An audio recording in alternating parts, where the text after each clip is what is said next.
ರಾಜ್ಯದಲ್ಲಿ commercial cylinder ಕೊರತೆಯನ್ನ ಎದುರಿಸಲಾಗ್ತಾ ಇದೆ. ಇದೀಗ ಇದರ ಬೆನ್ನಲ್ಲೇ ಸಿಬಿಐ ಅಧಿಕಾರಿಗಳು ಎಂಟ್ರಿ ಕೊಟ್ಟಿದ್ದಾರೆ. ಗ್ಯಾಸ್ ಕೊರತೆ ಎಲ್ಲಾ ಕಡೆ ಕಾಣಿಸ್ಕೊಳ್ತಾ ಇದೆ. ಸ್ಪೆಷಲಿ ಕಮರ್ಷಿಯಲ್ ಸಿಲಿಂಡರ್ಗಳ ಕೊರತೆ ಆಗ್ತಾ ಇದೆ. ಅದರ ಬೆನ್ನಲ್ಲೇ ಸೆಂಟ್ರಲ್ ಬ್ಯೂರೋ ಆಫ್ ಇನ್ವೆಸ್ಟಿಗೇಷನ್ ಅಧಿಕಾರಿಗಳು ಎಂಟ್ರಿ ಕೊಟ್ಟಿದ್ದಾರೆ. ರಾಜ್ಯಕ್ಕೆ ಬಂದಿದ್ದಾರೆ. ಸಿಲಿಂಡರ್ ಕೊರತೆ ಯಾಕೆ ಆಗ್ತಾ ಇದೆ ಅನ್ನೋದ್ರ ಬಗ್ಗೆ ಮಾಹಿತಿ ಕಲೆ ಹಾಕ್ತಾ ಇದ್ದಾರೆ.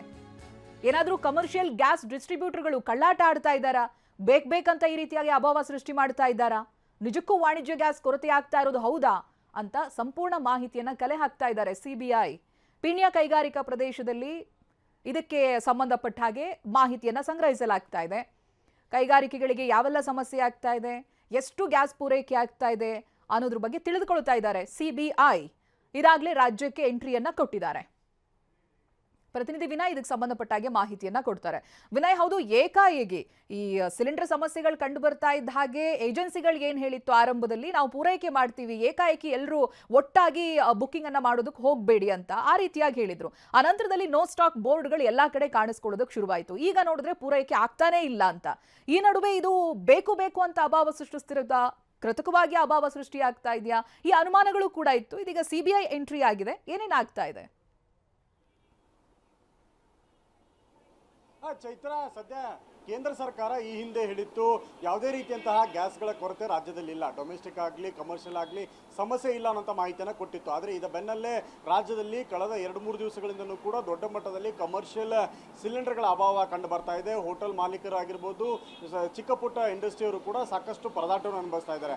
ರಾಜ್ಯದಲ್ಲಿ ದೊಡ್ಡ ಮಟ್ಟದಲ್ಲಿ ವಾಣಿಜ್ಯ ಸಿಲಿಂಡರ್ಗಳ ಸಮಸ್ಯೆ ಎದುರಾಗಿದೆ. ಹೀಗಾಗಿ ದೊಡ್ಡ ಸಂಕಷ್ಟಕ್ಕೂ ಕೂಡ ಕಾರಣ ಆಗಿದೆ. ದೇಶಾದ್ಯಂತ ಒಂದು ಚರ್ಚೆಗೂ ಕೂಡ ಕಾರಣ ಆಗ್ತಾ ಇದೆ. ಕೇವಲ ಕರ್ನಾಟಕ ಅಲ್ಲ, ಕರ್ನಾಟಕದ ಸೇರಿದಂತೆ ಒಂದಿಷ್ಟು ರಾಜ್ಯಗಳಲ್ಲೂ ಕೂಡ ಇದೇ ಸಮಸ್ಯೆ ಕಂಡು ಬರ್ತಾ ಇದೆ.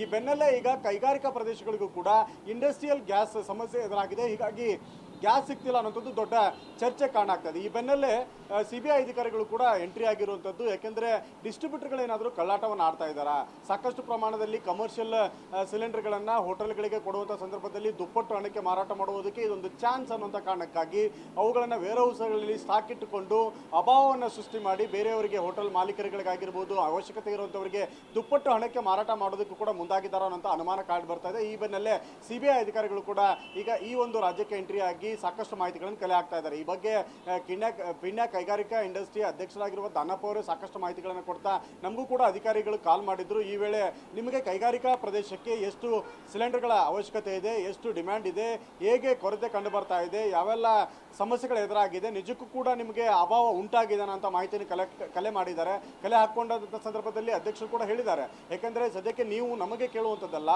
ನಮಗೆ ಡಿಸ್ಟ್ರಿಬ್ಯೂಟ್ ಏನು ಮಾಡ್ತಾ ಇದ್ದಾರಲ್ಲ ಅವರಿಗೆ ಮಾಹಿತಿಯನ್ನು ಕೇಳಬೇಕು. ಯಾಕೆಂದರೆ ನಮಗೆ ಅವಶ್ಯಕತೆ ಇರುವಂತಹ ಕಮರ್ಷಿಯಲ್ ಸಿಲಿಂಡರ್ಗಳನ್ನು ಈಗ ಕಳೆದ HP ಅವರು ಬಂದ್ ಮಾಡಿದ್ದಾರೆ, ನೀಡ್ತಾ ಇಲ್ಲ. ಸೋಮವಾರದಿಂದ ಇಂಡಿಯನ್ ಅವರು ಕೂಡ ನಮಗೆ ಸ್ಟಾಪ್ ಮಾಡ್ತೀವಿ ಅಂತ ನೋಟಿಸನ್ನು ಕೂಡ ಕೊಡ್ತಾ ಇದ್ದಾರೆ. ಎಲ್ಲೋ ಒಂದು ಕಡೆ ಇಂಡಸ್ಟ್ರಿಯಲ್ಲಿ ಬರಬೇಕಾಗಿರುವಂತಹ ಏನು ಸಿಲಿಂಡರ್ಗಳನ್ನ ಕಮರ್ಷಿಯಲ್ ಆಗಿ ಮಾರ್ಪಾಟ್ ಮಾಡಿ ಡಿಸ್ಟ್ರಿಬ್ಯೂಟರ್ಗಳನ್ನು ಮಾಡ್ತಾ ಇದ್ದಾರೆ ಅನ್ನೋಂಥ ಅನುಮಾನ ನಮಗಿದೆ. ಹೀಗಾಗಿ ಈ ಬಗ್ಗೆ ತನಿಖೆಯನ್ನು ಮಾಡಿ ಅನ್ನುವಂತಹ ಒಂದು ಮನವಿಯನ್ನು ಕೂಡ ಪೀಣ್ಯ ಕೈಗಾರಿಕಾ ಸಂಘದ ಅಧ್ಯಕ್ಷರು ಕೂಡ ಮನವಿಯನ್ನು ಮಾಡುವಂಥದ್ದು. ಹೀಗಾಗಿ ಸಿಬಿಐ ಕೂಡ ಸಾಕಷ್ಟು ಮಾಹಿತಿಯನ್ನು ಕಲೆ ಹಾಕ್ತಾ ಇದೆ. ಬೇರೆ ಬೇರೆ ಕ್ಷೇತ್ರಗಳಿಂದ, ಬೇರೆ ಬೇರೆ ಮೂಲಗಳಿಂದ ಮಾಹಿತಿಯನ್ನು ಕಲೆ ಹಾಕಿ ರಾಜ್ಯದಲ್ಲೂ ಕೂಡ ನಿಜಕ್ಕೂ ಏನಾದರೂ ಕಮರ್ಷಿಯಲ್ ಸಿಲಿಂಡರ್ಗಳ ಅಭಾವ ಎದುರಾಗಿದ್ದಾನ ಅಥವಾ ಇದನ್ನ ಇಂಟೆನ್ಷನಲಿ ಈ ವೇರ್ ಹೌಸ್ಗಳಲ್ಲಿ ತೆಗೆದಿಟ್ಟು ಈ ಡಿಸ್ಟ್ರಿಬ್ಯೂಟರ್ಗಳು ಕಳ್ಳಾಟವನ್ನು ಆಡುವಂಥ ಪ್ರಯತ್ನವನ್ನು ಮಾಡ್ತಾ ಇದ್ದಾರೆ ಅಂತ ಮಾಹಿತಿಯನ್ನು ಕೂಡ ಸಿಬಿಐ ಕಲೆ ಹಾಕ್ತಕ್ಕಂಥದ್ದು. Chaitra, okay, thank you Vinay ಮಾಹಿತಿಗಾಗಿ.